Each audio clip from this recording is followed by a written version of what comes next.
Hello guys, welcome back to another video trade invest. आज के video में हम लोग बात करेंगे मोंटे कार्लो सिमुलेशन की, और आप लोग हमारा फ्री मोंटे कार्लो सिमुलेटर कैसे यूज़ कर सकते हैं हमारे वेबसाइट। उसके बारे में हम लोग बात करेंगे। बिना कोई देरी के वीडियो शुरू करते हैं। उससे पहले अगर आप वीडियो पर नए तो वीडियो को लाइक कर देना, चैनल को सब्सक्राइब कर देना। Let's start this video. Guys, मैंने अभी हाल ही में मोंटे कार्लो सिमुलेशन करके एक कैलकुलेटर बनाया है आप लोगों के लिए, जिसमें आप लोग आपकी ट्रेडिंग स्ट्रेटजी को डालकर टेस्ट कर सकते हो कि उसका मैक्स ड्रॉडाउन क्या हो सकता है, या फिर मैक्स ड्रॉडाउन का टाइम कितना हो सकता है, वो सारी चीज़ें, और डिफरेंट डिफरेंट इक्विटी कर्व्स क्या बन सकते हैं सिमुलेट करके। ओके, ये हमारा कुछ इस तरीके का इंटरफेस मैंने बनाया है। यहाँ पे जैसे ही मैं जनरेट सिमुलेशन पे क्लिक करूँगा तो ये डिफ़ॉल्ट डेटा के साथ में सिमुलेशंस को जनरेट कर देगा। जैसे यहाँ पे देखिए, इसने डेटा के साथ ये 10 सिमुलेशन जनरेट कर दिए। ओके, अब मैंने एक्चुअल डेटा इसमें जो फीड किया है वो डेटा मैं आपको दिखाता हूँ। तो यहाँ पे जैसे ही आप क्लिक करेंगे तो यहाँ पे इन सारे जो कर्व्स में जो मैक्सिमम ड्रॉडाउन था वो था 1500 का, और जो मैक्स ड्रॉडाउन डेज थे वो 8 डेज थे। ठीक है, अब मैं एक्चुअल कर्व देखेंगे तो एक्चुअल कर्व कुछ हमारा इस तरीके का है। ओके, इसमें सिर्फ एक दिन का ड्रॉडाउन है और मैक्स ड्रॉडाउन जो है वो 700 का है। अब जैसे ही आप यहाँ पे शो रैंडम इक्विटी कर्व पे क्लिक करेंगे तो जैसे आपको ये रैंडम इक्विटी कर्व दिखाएगा, और उसके साथ साथ उनका ड्रॉडाउन क्या था वो भी दिखाएगा। तो इस तरीके से आप लोग आपकी स्ट्रैटेजी को यहाँ पे डाल के मैक्सिमम ड्रॉडाउन पता कर सकते हैं, और मैक्स ड्रॉडाउन डेज क्या हो सकते हैं वो पता कर सकते हैं। ये क्या करता है, जो भी आपकी जो PNL वैल्यूज़ होती है उन PNL वैल्यूज़ को सिमुलेट करता है डिफरेंट डिफरेंट डेज़ के हिसाब से, और उसके बाद आपको एक ऑप्टिमम ड्रॉडाउन बताता है कि कितना मैक्सिमम जा सकता है आपकी स्ट्रैटेजी का। क्योंकि ज़रूरी थोड़ी ना है कि हमको वही रिज़ल्ट मिलेंगे जो हमें बैक टेस्ट में मिले हैं।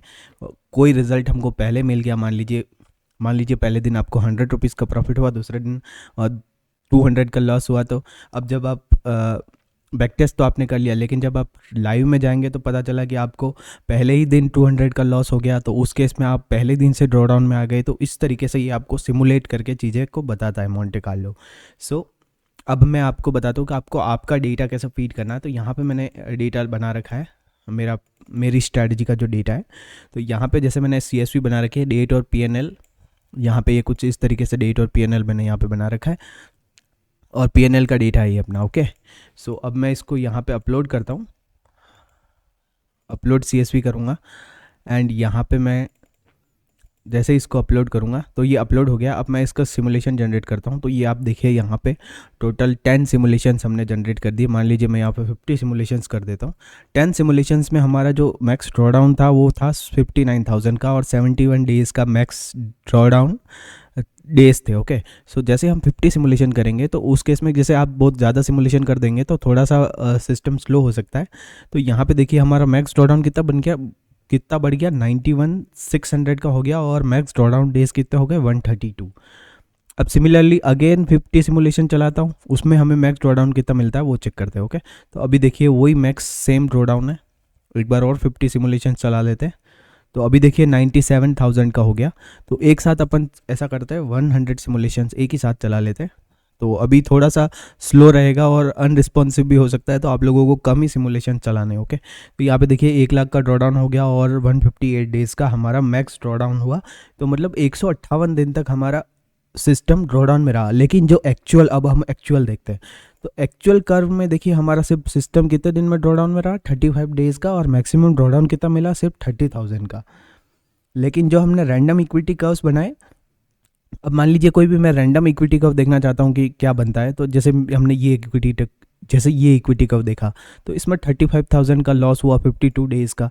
तो यहाँ पे जैसे आप क्लिक करेंगे तो यहाँ पे देखिए 71,000 का ड्रॉडाउन और 101 दिन, यानी कि यहाँ से ड्रॉडाउन में आया स्ट्रैटेजी। उसके बाद स्ट्रैटेजी ने बहुत लंबा समय लिया ड्रॉडाउन से बाहर निकलने के लिए। एक और इक्विटी कर्व देखेंगे तो ऐसे ऐसे आप डिफरेंट इक्विटी कर्व्स देख सकते हैं यहाँ पे इस तरीके से। अब यहाँ पे जैसे मान लीजिए मैं 500 सिमुलेशन से एक ही साथ चला के देखता हूँ। ओके, तो उस केस में आपका अनरिस्पॉन्सिव हो सकता है साइट, तो मैं रिकमेंड करूँगा कि आप एक साथ 100 सिमुलेशन ही चलाएं। तो मैंने जैसे 100 सिमुलेशन हम यहाँ पे 500 सिमुलेशन यहाँ पे जनरेट होंगे, तो यहाँ पे हमारा डेटा चेंज हो जाएगा कि मैक्स ड्रॉडाउन आपकी स्ट्रैटेजी कहाँ तक पहुँच सकती है, और एक रैंडम आपको आइडिया मिल जाएगा कि आप अगर इस स्ट्रैटेजी को डिप्लॉय करते हो तो उस केस में आपका जो मैक्सिमम ड्रॉडाउन है वो यहाँ तक पहुँच सकता है। ओके, देखिए यहाँ पे पेज अनरिस्पॉन्सिव हो गया। ओके, ये सारा ड्रॉडाउन हमने जनरेट कर लिया है, आप देख ही सकते हैं, ये मोंटे कार्लो सिमुलेशन से। तो मैक्स ड्रॉडाउन हमारा पहुँच सकता था 91,000 का, और जो हमारा मैक्स ड्रॉडाउन डेज थे वो 179 डेज़ का हो सकता था। तो इस तरीके से आप लोग अब यहाँ पे 500 सिमुलेशन चलाए, अभी हम नए 100 सिमुलेशंस एक बार और चला लेंगे तो उस केस में हमारा और भी डेटा चेंज हो जाएगा। मान लीजिए जैसे हमने 100 सिमुलेशन चलाए तो ये डेटा चेंज हो जाएगा।